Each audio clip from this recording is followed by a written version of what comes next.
Il venait d'avoir 65 ans. Ça faisait 47 ans qu'il travaillait dans l'industrie du bois, qu'il se levait aux petites heures du matin. Puis là, l'heure de la retraite avait sonné. Il sentait le cœur léger, puis il était bombardé d'amour par les textos. Tout le monde savait qu'il prenait sa retraite cette journée-là. Fait que là, c'était un vendredi, 11h30. Il a dit bye à ses chums des 47 dernières années. Puis à 15h, il s'est effondré, terrassé par un infarctus. Mais c'est un cauchemar, là. T'es dans un état second. T'as même pas l'impression d'être dans le monde réel, tu sais.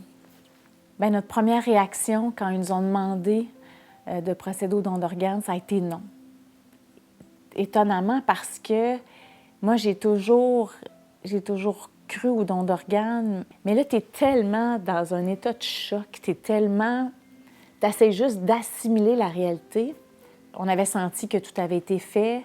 On avait senti que cette fatalité-là, bien, ça nous donnait rien là, de ne pas respecter sa volonté. Puis c'est à ce moment-là que le oui est arrivé. Puis le oui est arrivé avec une belle conviction parce que là, on était prêts, parce que le temps, ça avait été notre allié, parce qu'on avait été bien renseignés aussi.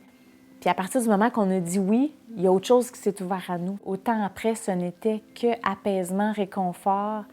Et là, on est habité par une grande fierté. Donc, tu sais, ça, je ne m'attendais pas à ça. Et de là, toute l'importance d'en parler, parce que ça ne me surprend pas que mon père ait signé sa carte. Sa conjointe a dit oui, effectivement, on a eu une conversation autour de ça. Puis là, ça a renforcé les convictions qu'on est en train de prendre les bonnes décisions pour lui. Pour moi, dans ma vie, c'est le plus grand geste de générosité.